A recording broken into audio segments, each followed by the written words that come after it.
Sir, Lok Sabha चुनाव की घोषणा हो गई है, आप दौरे पे भी आए हुए हैं, कांकेर और दुर्ग में आपका दौरा है, क्या कुछ लगता है आपको छत्तीसगढ़ की राजनीति को लेकर? नहीं, इलेक्शन कमीशन की ने चुनाव के पोलिंग की तारीखों की घोषणा कर दी है और मुझे पूरा विश्वास है कि निष्पक्ष रूप से सारे चुनाव संपन्न होंगे। और वैसे भारतीय जनता पार्टी ये पूरी तरह से आश्वस्त है, जैसा हमें जन समर्थन मिल रहा है उस आधार पर आश्वस्त है कि भारतीय जनता पार्टी को क्लियर मेजॉरिटी हासिल होगी।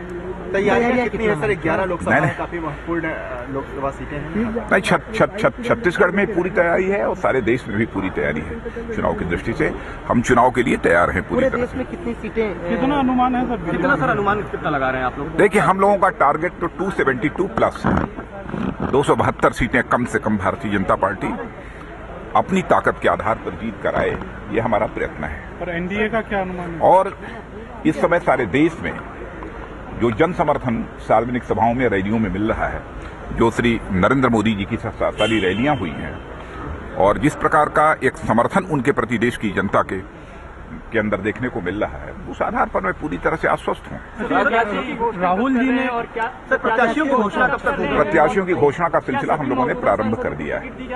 एक हमारी बैठक 27 फरवरी को हो चुकी है और दूसरी बैठक हमारी इलेक्शन कमेटी की 8 मार्च को होने वाली है। अजय, राहुल गांधी जी ने कहा कि बीजेपी वन मैन पार्टी है, आडवाणी जी भी सहमति जता रहे हैं, आप भी ऐसा आज इकोनॉमिक टाइम्स में जो वह खबर छपी है वह पूरी तरह से बेबुनियाद है, पूरी तरह से निराधार है और पार्टी का अध्यक्ष होने के नाते उस खबर को मैं पूरी तरह से कंडम करता हूं। जो मोदी जी कई बार अपनी सभाओं में ये कह चुके हैं। और दूसरी चीज, क्योंकि स्वयं भी मैं उस बैठक में मौजूद था, न तो इलेक्शन कमेटी की बैठक में उस संबंध में कोई चर्चा हुई और न तो इलेक्शन कमेटी के बाहर कभी उसकी चर्चा हुई है।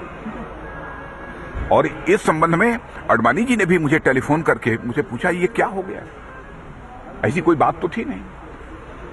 स्वयं नरेंद्र भाई मोदी ने भी इस पर जो आश्चर्य व्यक्त किया।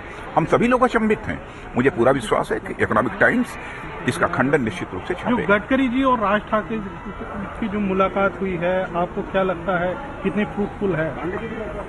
नहीं, इस समय तो हमारा शिवसेना के साथ वहां पर गठबंधन है, यह मानकर चलना चाहिए। सर, मोदी जी को कहां से लगातार कुर्बा बढ़ने की बात कर रहे हैं, कितने पार्टियों के साथ और अलायंस, क्योंकि अब तारीखें लगभग ऐलान हो चुकी है, तो अब कितने पार्टियां और साथ में आने की तैयारी? वैसे भारतीय जनता पार्टी अपनी कुवत के आधार पर क्लियर मेजॉरिटी हासिल करने की कोशिश कर रही है, लेकिन हमारे एनडीए में बीजेपी लेड जो एनडीए है उसके जितने भी एलाइज हैं, उन एलाइज का पूरा गवर्नमेंट बनने पर पार्टिसिपेशन होगा। वैसे एलायंस और सीटों के बारे में क्या कहेंगे?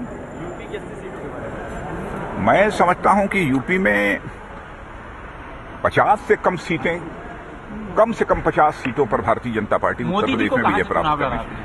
मोदी जी को कहां से चुनाव लगा रहे हैं? ये जो इलेक्शन कमेटी की बैठक होगी उस समय तय करूंगी। अलायंस की जरूरत नहीं पड़ेगी क्या? चर्चा इस बात की भी कि 4 जगह से मोदी जी चुनाव लड़ेंगे। मुझे तो नहीं मालूम है, आपके द्वारा ही ये चर्चा सुन रहा हूँ। यहाँ पर 10 सीटें, 10 एमपी सिटिंग एमपी हैं, क्या उनको टिकट मिलेगा पूरा यहाँ पर छत्तीसगढ़ में? सभी अब यहाँ की हमारी स्टेट इलेक्शन कमेटी बैठेगी, उसमें मुख्यमंत्री डॉक्टर रमन सिंह जी भी रहेंगे, यहाँ के प्रदेश अध्यक्ष रहेंगे, सारे लोग बैठकर उस पर विचार करेंगे।